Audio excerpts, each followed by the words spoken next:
目前，美国总统拜登正在华盛顿接待对美进行国事访问的澳大利亚总理阿尔巴尼斯。按照美媒爆料，拜登将在不久后同访问华盛顿的中国外长王毅会面。阿尔巴尼斯则已经确定将在11月4号至7号访问北京，因此美澳领导人此轮交往对中美、中澳关系释出何种信号也引发关注。拜登在当地时间25号在白宫椭圆形办公室会见了阿尔巴尼斯。拜登强调，美澳正在进一步推进两国的同盟关系，包括推进所谓自由、开放与安全的印太地区。阿尔巴尼斯说，澳美同盟从未如此重要，也从未如此强劲。双方在会谈后举行联合记者会，30分钟左右的记者会上提到中国的频率高达20次。And Joe Biden hasn't been mincing his words. A few times he's brought up China unprompted, and it's clearly been a focus of private discussions. 记者会上，拜登先是就南海议题强硬指责中方，在声称所谓要维护国际道路规则和航行自由，以及美国对菲律宾的所谓防务承诺。对此，中国外交部发言人毛宁在26号的例行记者会上批驳，美国不是南海问题的当事方，无权介入中国和菲律宾两国之间的问题。当被问及阿尔巴尼斯即将到来的访华行程时，阿尔巴尼斯表示，建立对话符合中澳两国的共同利益。拜登则回应称，美国将会同中国展开激烈竞争，并重申美方不寻求冲突。The relationship with China is one where the principle that I bring to it is to cooperate where we can, disagree where we must, but engage in our national interest. 阿尔巴尼斯认为，中美两国高层近期沟通频繁，可以增进双方相互了解并缓解紧张情绪，这对世界而言释放了积极信号。外界认为，中美关系止跌企稳所带来的外溢效应已经显现，并推动美国盟友也开始寻求改善对华关系。中美关系的稳定，会在世界范围内产生出非常强的领头羊效应。只要中美之间的关系稳定了，合作格局确立了，世界和平和持久的繁荣的格局也就有保证了。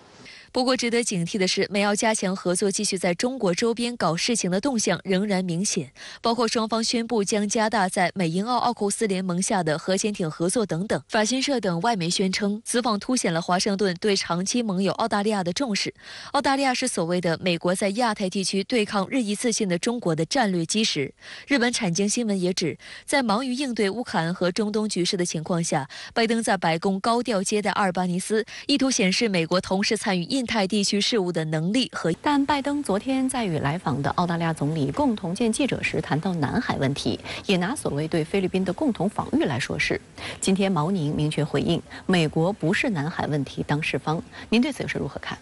华盛顿邮报分析，王毅访美的成功率高达90%，但是呢，美报也指出，剩下10%恰恰也是两国关系的最困难的领域。美报就分析，王毅访美将会全力推动两大与东道主显著不同调的议程，说服华盛顿放松对华技术出口。基于中美此前达成的一系列协议，也要求美方减少插手干预台湾问题。毋庸讳言，中美关系现在分歧不小，甚至在一些个领域的分歧还相当严重。昨天在与来访的澳大利亚总理共同见记者时，拜登就谈到了南海议题，鼓吹美方对菲律宾的所谓共同防御义务，这就是美方作为域外国家对南海议题的再度强行搅局。事实上，正如不少观察家所指出的，菲律宾一段时间以来不断的兴风作浪、强行碰瓷，很大程度上是受到域外国家的怂恿推动。那么这其中美方发力最甚，影响最恶劣，后果也最为严重。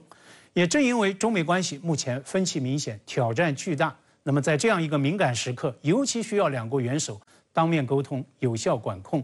以防分歧升级为冲突对抗。中美关系的红线与底线议题，乃至美方念兹在兹的所谓防护栏，同样需要两国元首当面交底，再度确认。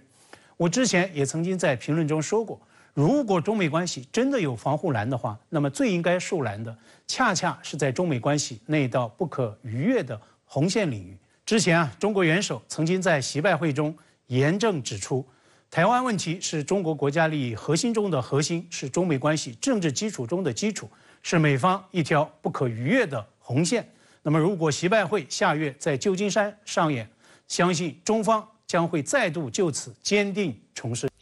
深圳卫视注意到，当前中美双方在各层级多领域释放出止跌企稳的积极信号，双方相向而行，为可能举行的更高层级会谈营造良好氛围。在地方政府层级，美国加利福尼亚州州长纽森正展开为期1周的访华行程。10月25号下午，国家主席习近平在人民大会堂会见了纽森。期间，习近平愉快地忆及曾经访问加利福尼亚州的情形，介绍了中国绿色转型以及有关地方发展情况。习近平指出，发展好中美关系需要汇聚各方力量。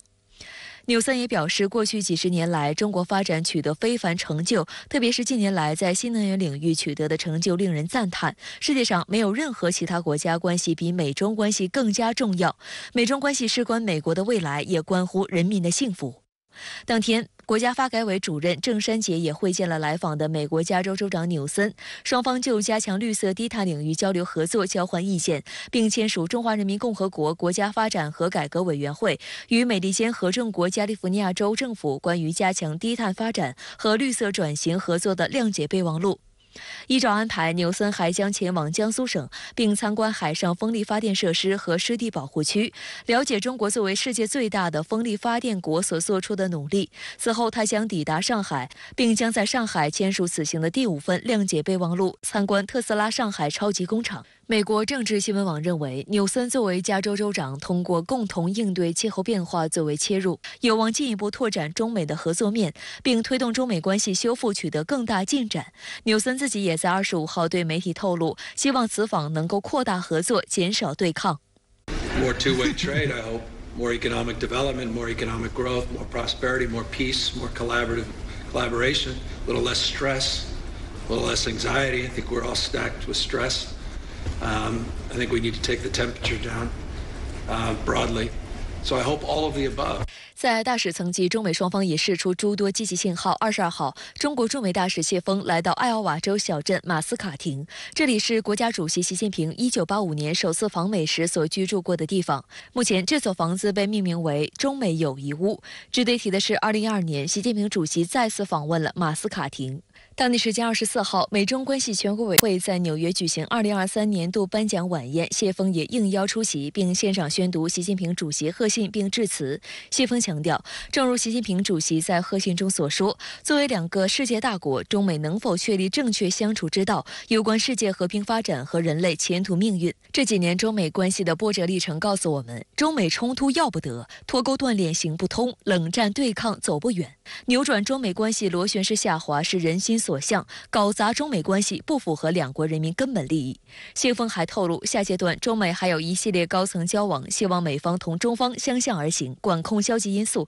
推进积极议程，争取中美关系重回正轨，行稳致远。中国在对美政策中始终坚持和平共处、相互尊重、合作共赢的基本原则。只要美国持续的保持近期以来与华相向而行的政策势头，我相信呢，中美之间长久关系的稳定以及互惠格局的确立将会有更多的保障。